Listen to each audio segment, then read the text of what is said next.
6. I must now go back a few years to write about my uncle Tiberius, whose fortunes are by no means irrelevant to this story. He was in an unhappy position, forced against his will to be continually in the public eye, now as general in some frontier campaign, now as consul at Rome, now as special commissioner to the provinces, when all he wanted was a long rest and privacy. Footnote 6 BC. End of footnote.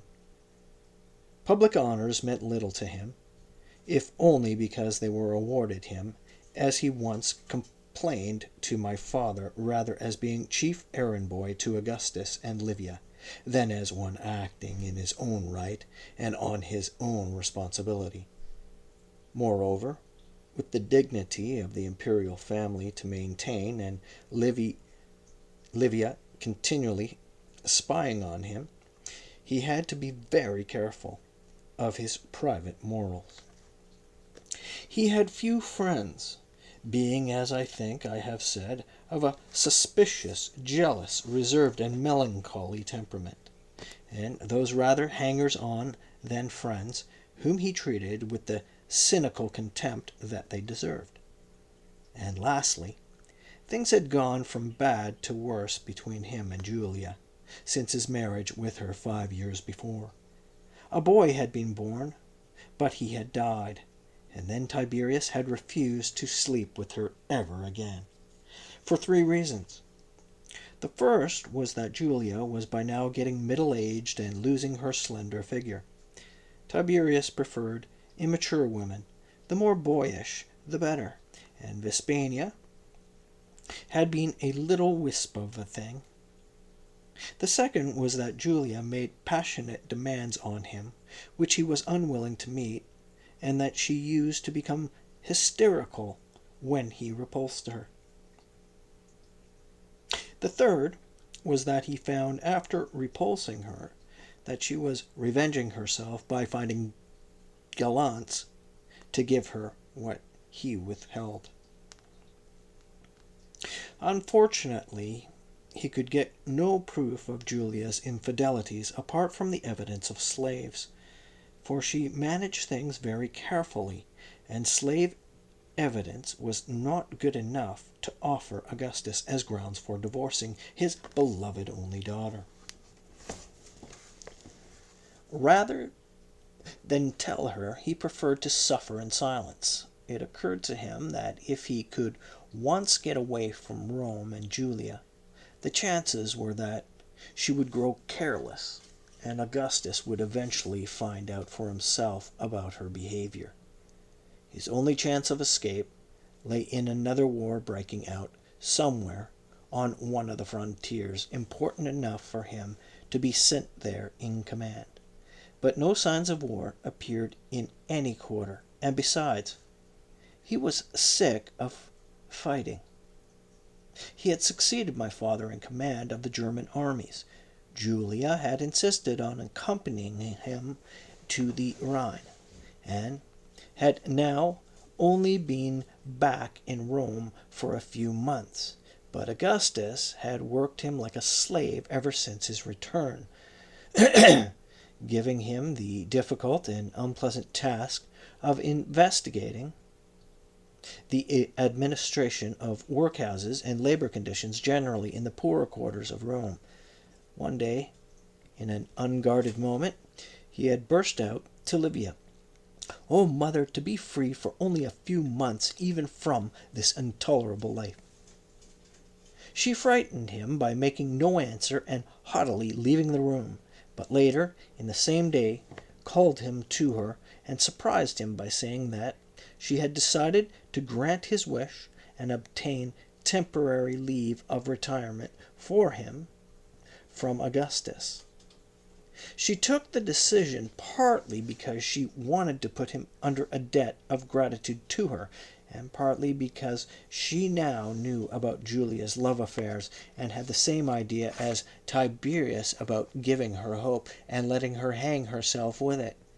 But her chief reason was that Postumus's elder brothers, Gaius and Lucius, were growing up, and the relations between them and their stepfather Tiberius was strained.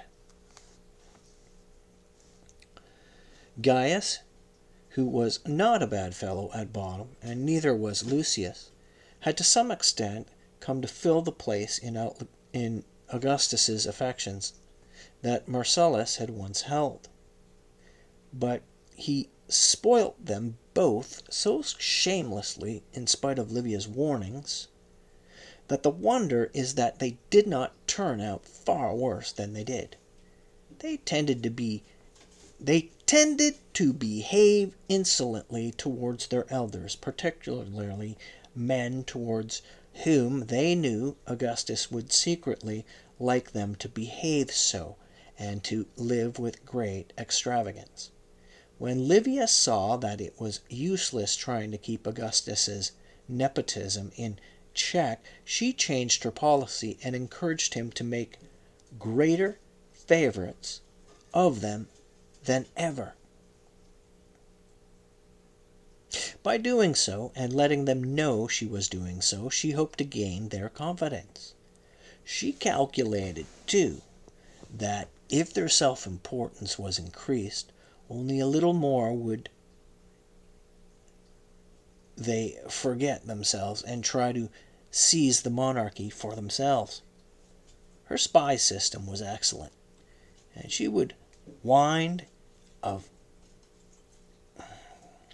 Her spy system was excellent, and she would get wind of any such plot in good time, to have them arrested. She encouraged Augustus to have Gaius elected consul for 4 years ahead, when he was only 15, though the youngest age at which a man could legally become consul had been fixed by Sulla at 43, before which he had to fill 3 different magistral offices of ascending importance. Later, Lucius was given the same honor.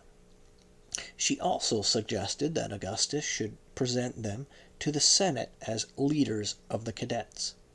The title was not, as in the case of Marcellus, given them for a special occasion only, but put them in a position of permanent authority over all their equals in age and rank.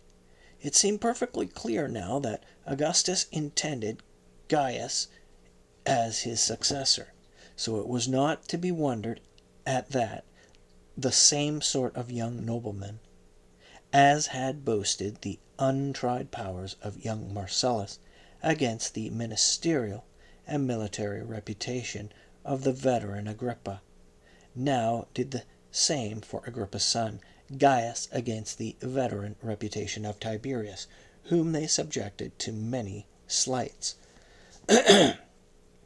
Livia intended Tiberius to follow the example of Agrippa.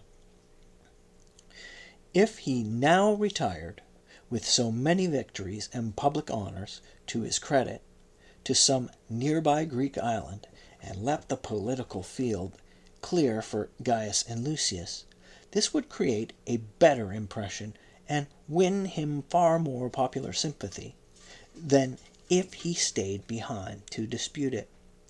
The historical parallel would become still closer if Gaius and Lucius were to die during Tiberius's retirement, and Augustus were to feel the need of his services again. So she promised to prevail on Augustus to grant him indefinite leave of absence from Rome, and permission to resign from all his offices, but to give him the honorary rank of protector of the people, which would make him secure against assassination by Gaius, should Gaius think of removing him. Livia found it extremely difficult to keep her promise, for Tiberius was Augustus's most useful minister and most successful general, and for a long time the old man refused to treat the request seriously. But Tiberius pleaded ill health and urged that his absence would relieve Gaius and Lucius of much embarrassment. He admitted that he did not get on well with them, Still Augustus would not listen.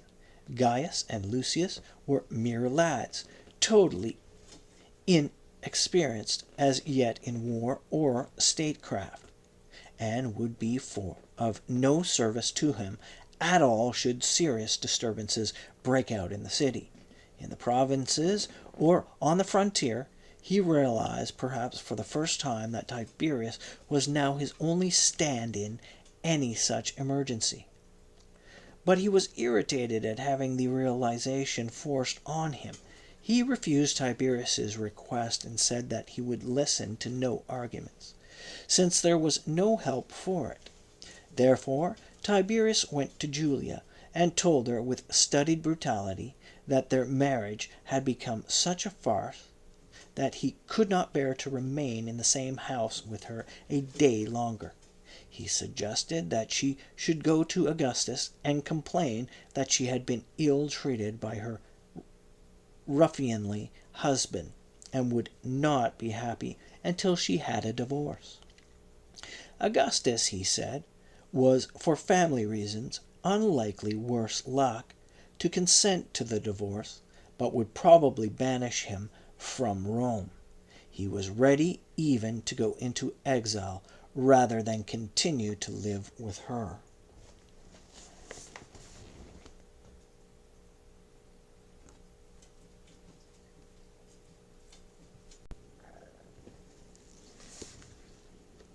Julia decided to forget that she had ever loved Tiberius. She had suffered much from him. Not only did he treat her with the greatest contempt whenever they were alone together, but he had by now begun cautiously experimenting in those ludicrously filthy practices which later made his name so detestable to all decent-minded people, and she had found out about it. So she took him at his word and complained to Augustus in far stronger terms than Tiberius, who was vain enough to believe that she still loved him in spite of everything, could have foreseen. Augustus had always great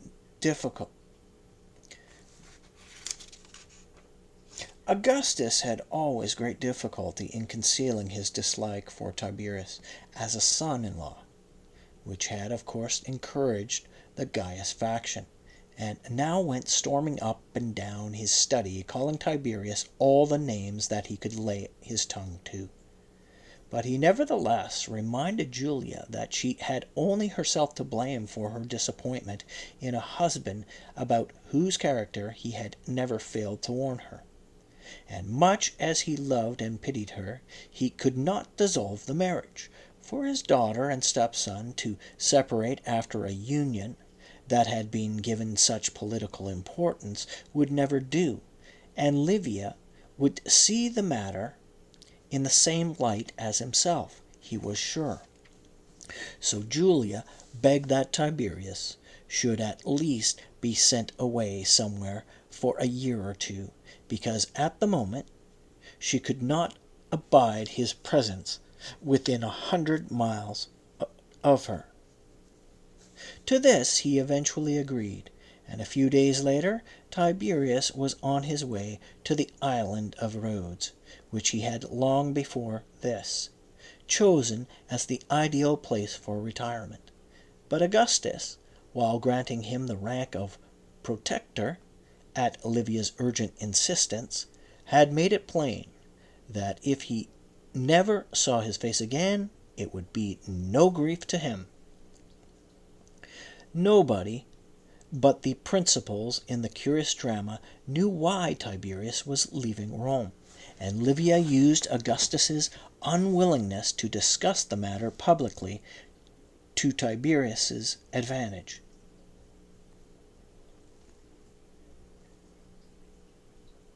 She told her friends in confidence that Tiberius had decided to retire as a protest against the scandalous behavior of the party of Gaius and Lucius.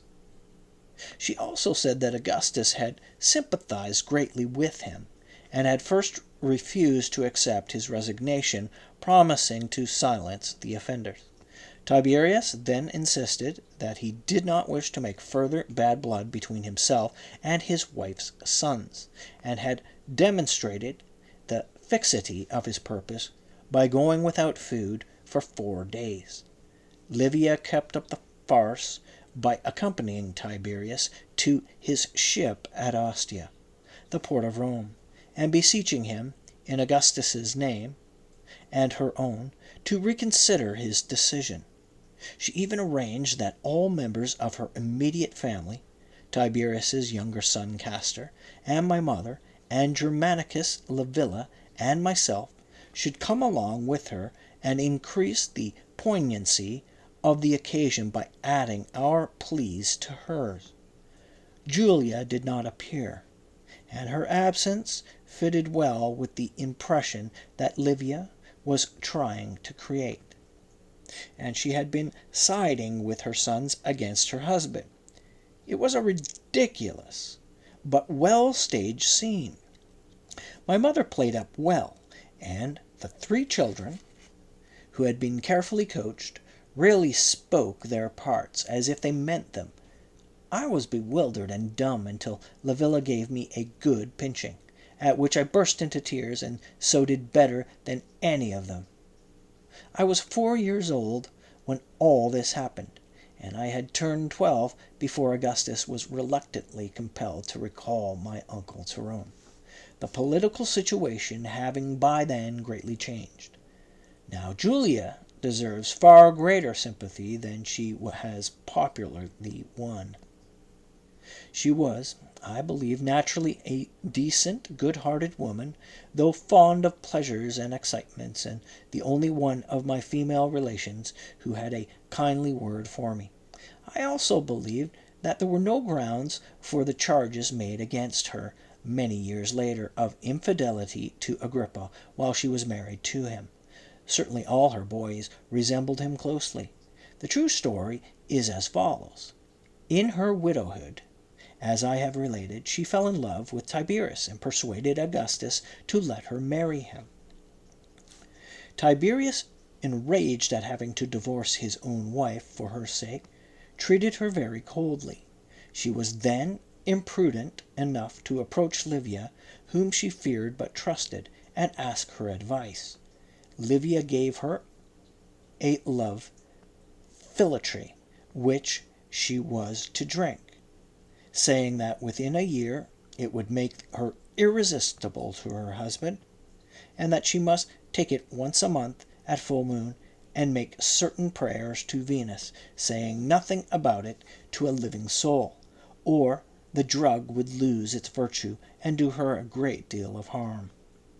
What Livia very cruelly gave her was a distillation of the crushed bodies of certain little green flies from Spain, which so stimulated her sexual appetite that she became like a demented woman.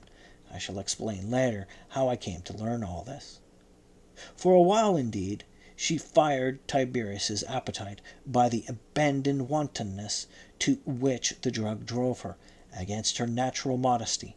But soon she wearied him, and he refused to have any further martial commerce with her.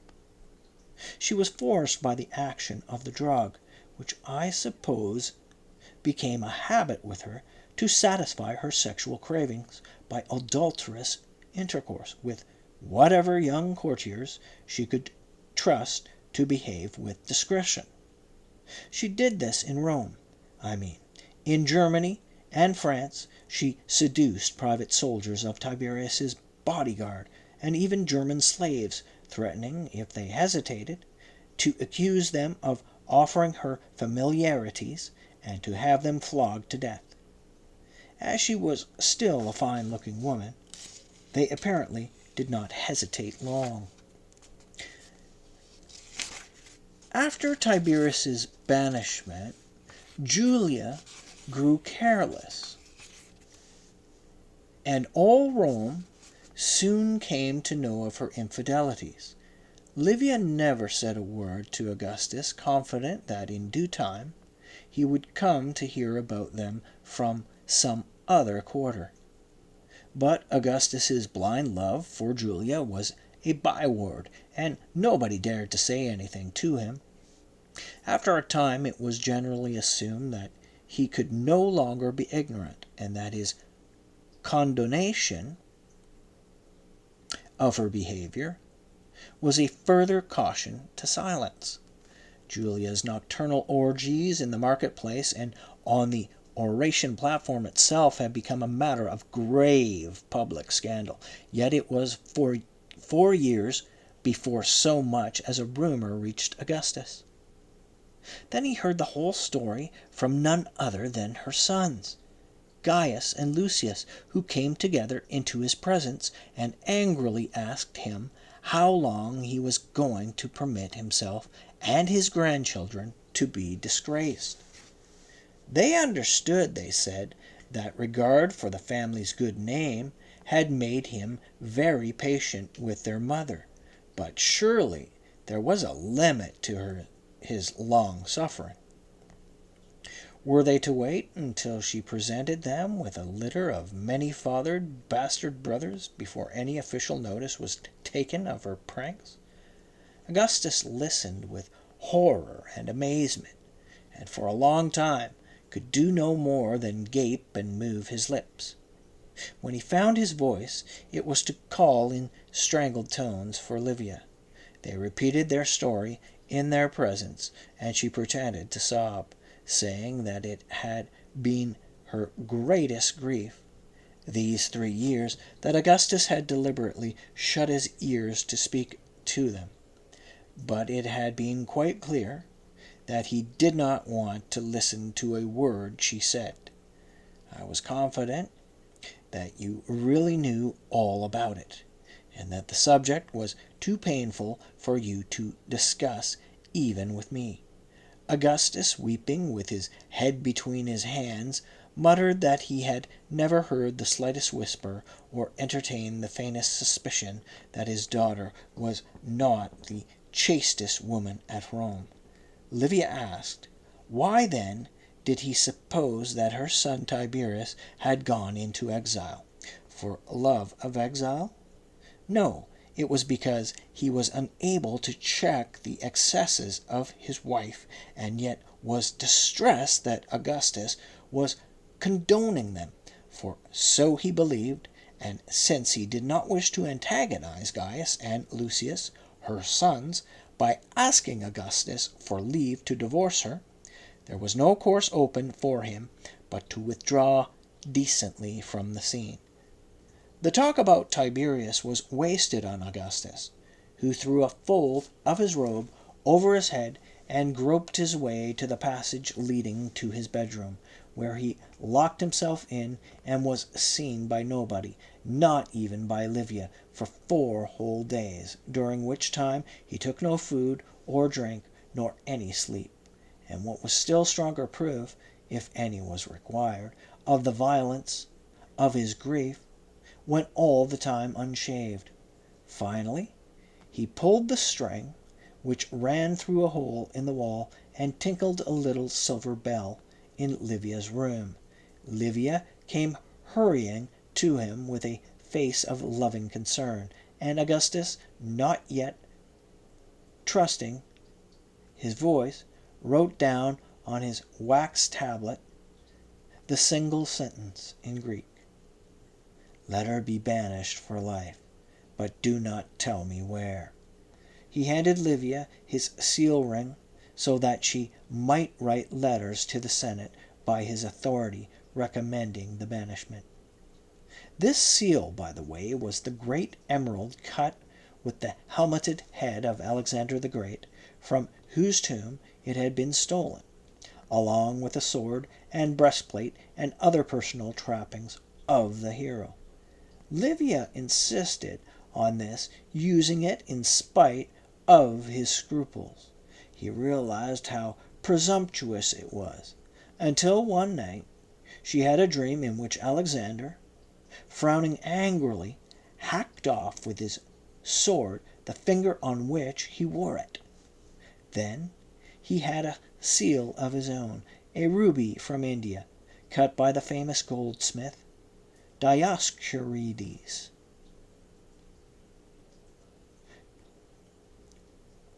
Then he had a seal of his own, a ruby from India, cut off by the famous goldsmith Dioscurides, which all his successors have used as the token of their sovereignty. Livia wrote the recommendation for banishment in very strong terms. It was composed in Augustus's own literary style, which was easy to intimidate because it always sacrificed elegance to clarity. For example, by a determined repetition of the same word, where it occurred often in a passage instead of hunting about for a synonym or parenthesis, which is the common literary practice. And he had a tendency to prepositionalize his verbs. She did not show the letter to Augustus, but sent it direct to the Senate, who immediately voted a decree of perpetual banishment. Livia had listed Julia's crimes in such detail, and had credited Augustus with such calm expressions of detestation for them, that she made it impossible for him ever afterwards to change his mind and ask the Senate to cancel their decision. She did a good piece of business on the side, too, by singling out for special mention as Julia's partners in adultery 3 or 4 men whom it was to her interest to ruin. Among them was an uncle of mine, Iulus, a son of Antony, to whom Augustus had shown great favor for Octavia's sake, raising him to the consulship.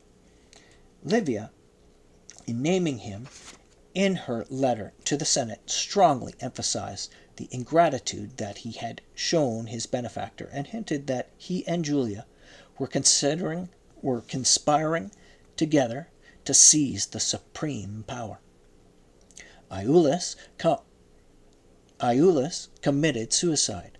I believe that the charge of conspiracy was groundless, but as the only surviving son of Antony by his wife Fulvia, Augustus had put Antyllus, the eldest, to death immediately after his father's suicide, and the other 2, Ptolemy and Alexander, his sons by Cleopatra, had died young.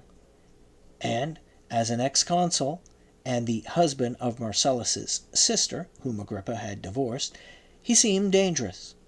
Popular discontent with Augustus often expressed itself in a wish that it had been Antony who had won the battle of Actium. The other men whom Livia accused of adultery were banished. A week later, Augustus asked Livia whether a certain decree had been duly passed, for he never mentioned Julia by name again, and seldom even by the roundabout expression, though she plainly was much in his thoughts. Livia told him that a certain person had been sentenced to perpetual confinement on an island and was already on her way there. At this, he seemed further downcast that Julia had not done the one honorable thing left to her to do, namely to take her own life. Livia mentioned that Phoebe, who was Julia's lady-in-waiting and chief confidant, had hanged herself as soon as the decree of banishment had been published.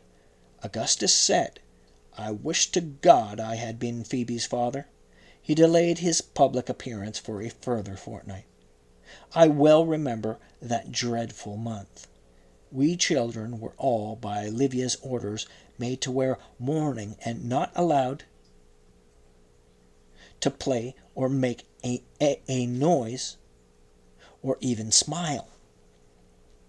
When we saw Augustus again, he looked 10 years older, and it was months before he had the heart to visit the playground in the boys' college, or even to resume his daily morning exercise, which consisted of a brisk walk around the palace grounds, with a run at the end over a course of low hurdles. Tiberius had the news about Julia sent him at once by Livia.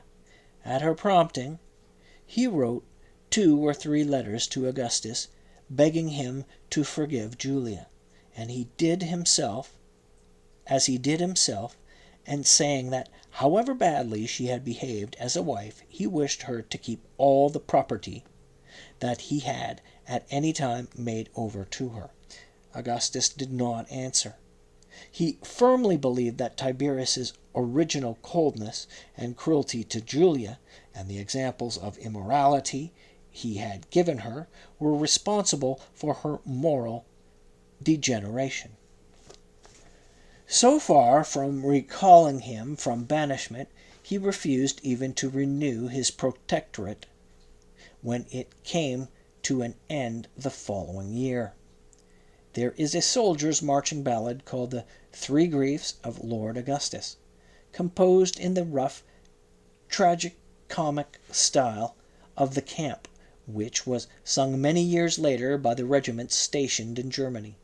The theme is that Augustus grieved first for Marcellus, next for Julia, and third for the lost eagles of Varus.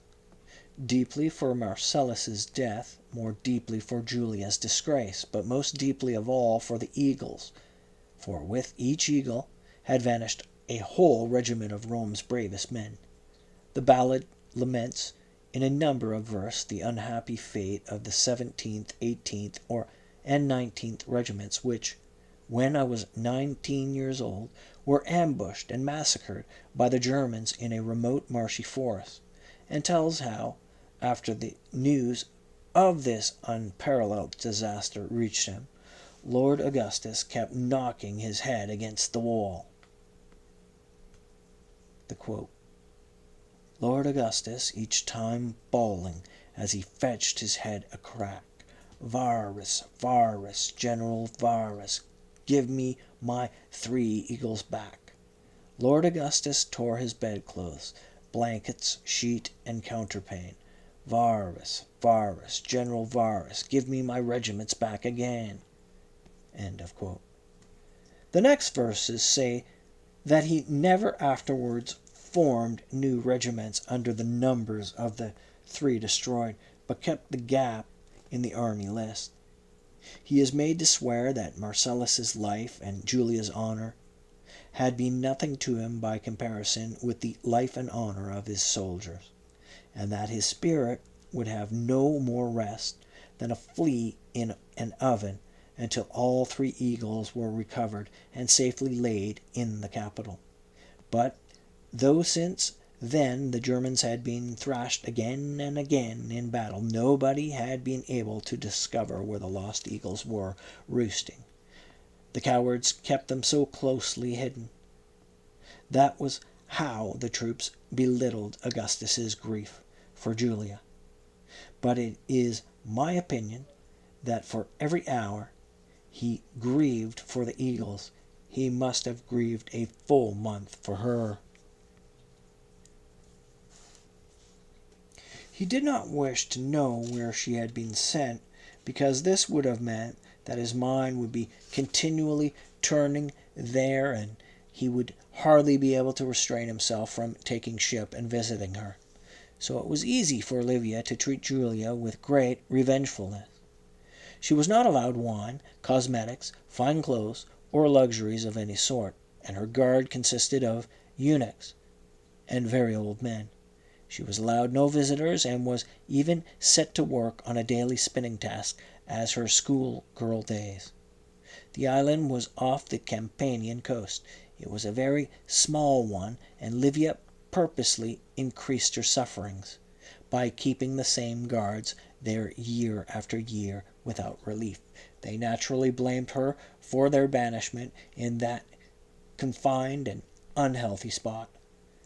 The one person who comes well out of this ugly story is Julia's mother, Scribonia, whom it will be recalled Augustus had divorced in order to be able to marry Livia, now a very old woman, who had lived in retirement for a number of years, she boldly went to Augustus and asked permission to share her daughter's banishment. She told him in Livia's presence that her daughter had been stolen from her as soon as born, but that she had always worshipped her from a distance, and now that the whole world was against her darling, she wished to show what true mother's love was, and in her opinion the poor child was not to blame. Things had been made very difficult for her. Livia laughed contemptuously, but must have felt pretty uncomfortable. Augustus, mastering his emotion, signed that the request is granted. 5 years later, on Julia's birthday, Augustus asked Livia suddenly, "How big is the island?" "Which island?" asked Livia. "The island where an unlucky woman is living." "Oh, a few minutes' walk from end to end, I believe," Livia said, with affected carelessness. "A few minutes' walk? Are you joking?" He had thought of her as in exile on some big island like Cyprus or Lesbos or Corfu. After a while he asked, "What is it called?" "It's called Panditaria." "What? My God, that desolate place? Oh, cruel! 5 years on Panditaria!" Livia looked at him severely and said, "I suppose you want her back here at Rome?" Augustus then went over to the map of Italy, engraved on a thin sheet of gold, studded with small jewels, to mark the cities which hung on the wall of the room in which they were. He was unable to speak, but pointed to Reggio, a pleasant Greek town on the Straits of Messina. So Julia was sent to Reggio, where she was given somewhat greater liberty and even allowed to see visitors, but a visitor had first to apply in person to Livia for permission. He had to explain what business he had with Julia, and fill in a detailed passport for Livia's signature, giving the color of his hair and eyes and listing distinguishing marks and scars, so that only he himself could use it.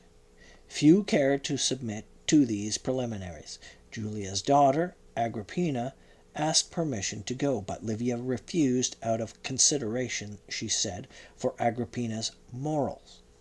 Julia was still kept under severe discipline and had no friend living with her, her mother having died of fever on the island. Once or twice, when Augustus was walking in the streets of Rome, there were cries from the citizens, "Bring your daughter back! She's suffered enough! Bring your daughter back!" This was very painful to Augustus. One day he made his police guard fetch from the crowd 2 men who were shouting this out most loudly, and told them gravely that Jove would surely punish their folly by letting them be deceived and disgraced by their own wives and daughters. These demonstrations expressed not so much pity for Julia as hostility to Livia, whom everyone justly blamed for the severity of Julia's exile, and for so playing on Augustus's pride that he could not allow himself to relent. As for Tiberius on his comfortably large island, it suited him very well for a year or two. The climate was excellent, the food was good, and he had ample leisure for resuming his literary studies. His Greek prose style was not at all bad, and he wrote several elegant, silly, elegiac Greek poems in imitation of such poets as Euphorion and Parthenius. I have a book of them somewhere. He spent much of his time in friendly disputation with the professors at the university. The study of classical mythology amused him, and he made an enormous genealogical chart, in circular form, with the stems raying out from our earliest ancestor, Chaos, the father of Father Time, and spreading out to a confused perimeter, thickly strewn with nymphs and kings and heroes. He used to delight in puzzling the mythological experts while building up the chart with questions like, what was the name of Hector's maternal grandmother? And had the chimera any male issue? And then challenging them to quote the relevant verse from the ancient poets in support of their answer. It was, by the way, from a recollection of this table, now in my possession, that many years afterwards my nephew Caligula made his famous joke against Augustus. Oh yes, he was my great-uncle. He stood in precisely the same relationship to me as the dog Cerberus did to Apollo. As a matter of fact, now that I consider the matter, Caligula made a mistake here, did he not? Apollo's great-uncle was surely the monstrous Typhoeus, who, according to some authorities, was the father, and according to others, the grandfather of Cerberus. But the only genealogical tree of the gods is so confused with incestuous alliances, son with mother, brother with sister, that it may be that Caligula could have proved his case. As a protector of the people, Tiberius was held in great awe by the Rhodians and provincial officials sailing out to take up their post in the east, or returning from there, always made a point of turning aside in their course and paying him their respects. But he insisted that he was merely a private citizen, and deprecated any public honors paid to him. He usually dispensed with his official escort of yeomen. Only once did he exercise the judicial powers that his protectorship carried with it. He arrested and summarily condemned to a month in gaol a young Greek who, in a grammatical debate, where he was acting as chairman, tried to defy his authority as such. He kept himself in good condition by riding and taking part in the sports at the gymnasium, and was in close touch with affairs at Rome. He had monthly news letters from Livia. Besides his house in the island capital, he owned a small villa some distance from it, built on a lofty promontory overlooking the sea. There was a secret path to it up the cliff, by which a trusted freedman of his, a man of great physical strength, used to conduct the disreputable characters, prostitutes, pathics, fortune-tellers, and magicians, with whom he customarily passed his evenings. It is said that very often these creatures, if they had displeased Tiberius, somehow missed their footing on the return journey and fell into the sea far below. I have already mentioned that Augustus refused to renew Tiberius's protectorship with the 5 years expired. It can be imagined that this put him in a very awkward position at Rhodes, where he was personally unpopular. The Rhodians, seeing him deprived of his yeoman escort, his magisterial powers, and in violateness of his person, began to treat him first with familiarity and then with contumely. For example, one famous Greek professor of philosophy, to whom he applied for leave to join his classes, told him that there was no vacancy, but that he could come back in 7 days' time to see whether one had occurred. Then news came from Livia that Gaius had been sent to the east as governor of Asia Minor. But, though not far away at Chios, Gaius did not come and pay Tiberius the expected visit. Tiberius heard from a friend that Gaius believed the false reports circulating at Rome that he and Livia were plotting a military rebellion, and that a member of Gaius's suite had even offered, at a public banquet at which everyone was somewhat drunk, to sail across to Rhodes and bring back the head of the exile. Gaius had told the fellow that he had no fear of the exile. Let him keep his useless head on his useless shoulders. Tiberius swallowed his pride and sailed at once to Chios to make his peace with his stepson, whom he treated with a humility that was much commented upon. Tiberius, the most distinguished living Roman after Augustus, paying court to a boy not yet out of his teens, and the son of his own disgraced wife. Gaius received him coldly, but was much flattered. Tiberius begged him to have no fears, for the rumors that had reached him were as groundless as they were malicious. He said that he did not intend to resume the political career which he had interrupted out of regard for Gaius himself and his brother Lucius. All that he wanted now was to be allowed to spend the rest of his life in the peace and privacy which he had learned to prize before all public honors. Gaius, flattered at the chance of being magnanimous, undertook to forward a letter to Rome asking Augustus's permission for Tiberius to return there, and to endorse it with his own personal recommendation. In this letter Tiberius said that he had left Rome only in order not to embarrass the young princes, his stepsons, but that, now they were grown up and firmly established, the obstacles to his living quietly at Rome were no longer present. He added that he was weary of Rhodes and longed to see his friends and relations again. Gaius forwarded the letter with the promised endorsement. Augustus replied to Gaius, not to Tiberius, that Tiberius had gone away, in spite of the strong pleas of his friends and relations, when the state had most need of him. He could not now make his own terms about coming back.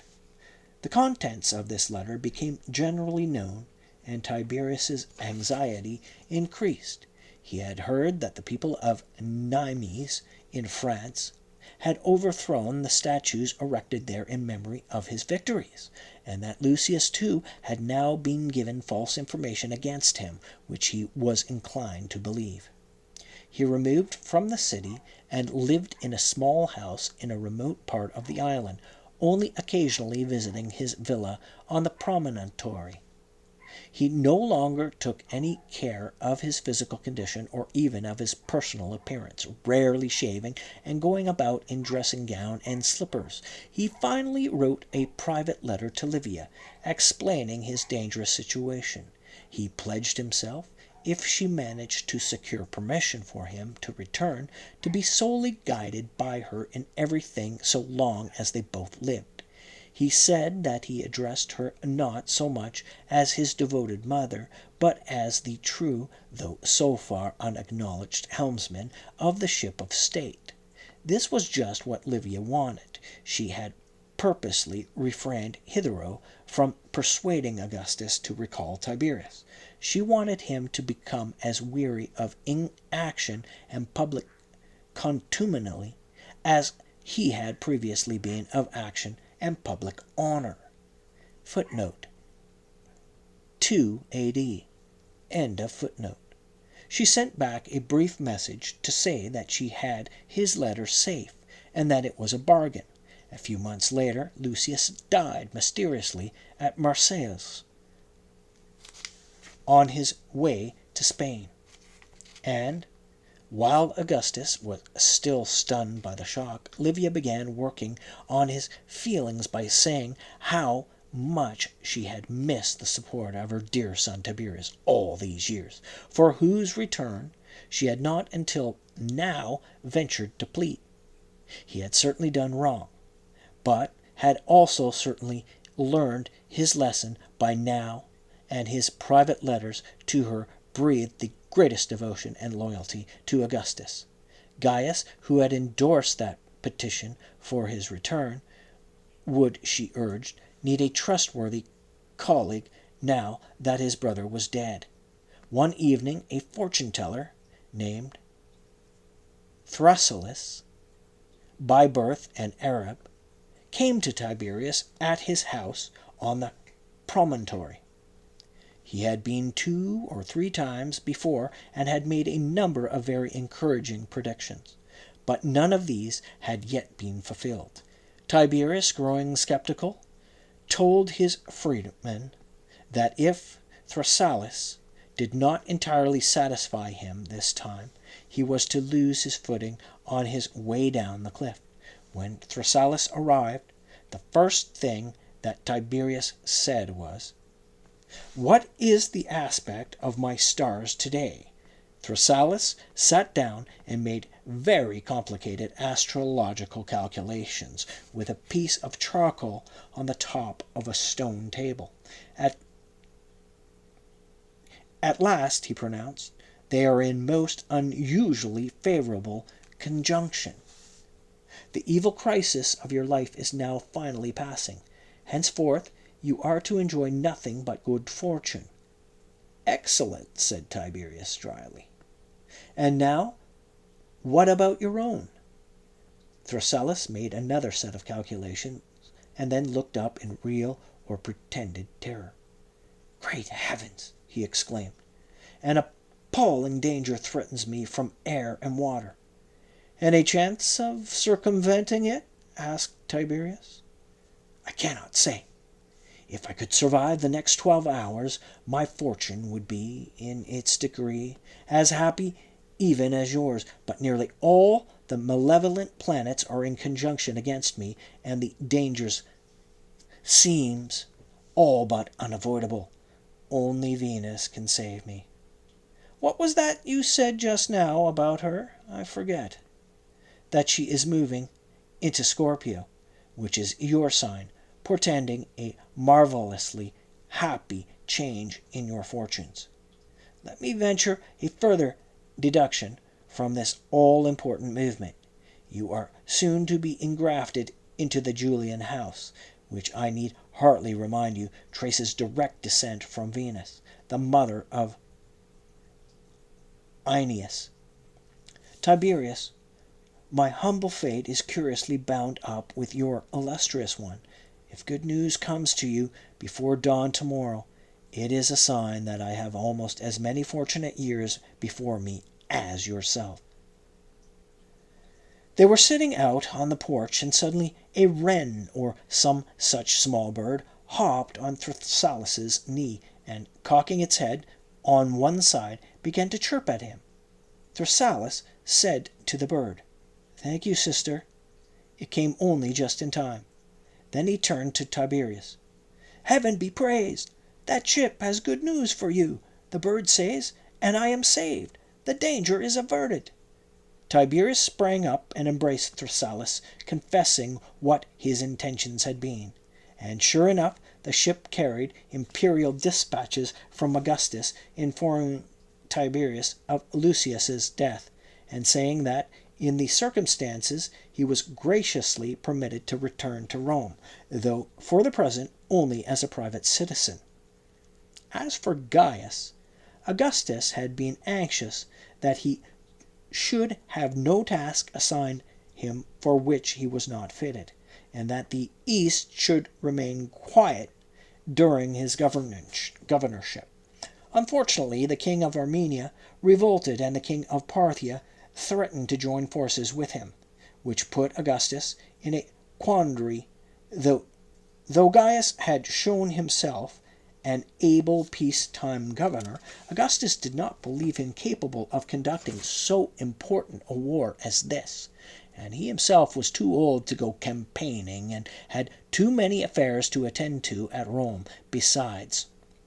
Yet he could not send out anybody else to take over the eastern regiments from Gaius, because Gaius was consul, and should never have been allowed to enter upon the office if he was incapable of high military command.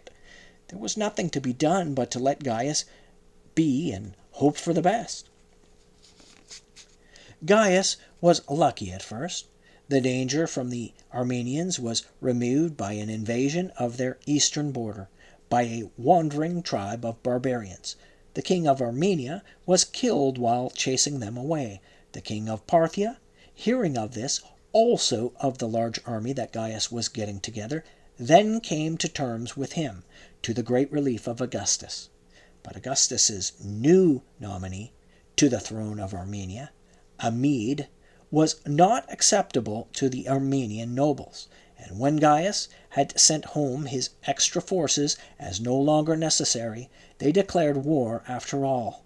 Gaius reassembled his army and marched to Armenia, where a few months later he was treacherously wounded by one of the enemy generals, who had invited him to a parley. It was not a serious wound. He thought little of it at the time and concluded the campaign successfully. But somehow he was given the wrong medical treatment, and his health, which from no apparent cause had been failing him for the last 2 years, became seriously affected. He lost all power of mental concentration. Finally, he wrote to Augustus for permission to retire into private life. Augustus was grieved, but granted his plea. Gaius died on his way home. Footnote AD 4. End of footnote. Thus of Julia's sons only 15-year-old Posthumus now remained, and Augustus was so far reconciled to Tiberius that, as Thrasyllus foretold, he engrafted him into the Julian house by adopting him, jointly with Posthumus, as his son and heir. The East was quiet now for a time, but when the war that had broken out in Germany again, I mentioned it in connection with my schoolboy composition for Athenodorus, took a serious turn. Augustus made Tiberius army commander and showed his renewed confidence in him by awarding him a 10 years protectorship. The campaign was a severe one, and Tiberius handled it with his old force and skill. Livia, however, insisted on his making frequent visits to Rome so as not to lose touch with political events there. Tiberius was keeping his part of the bargain with her and allowed himself to be led by her in everything.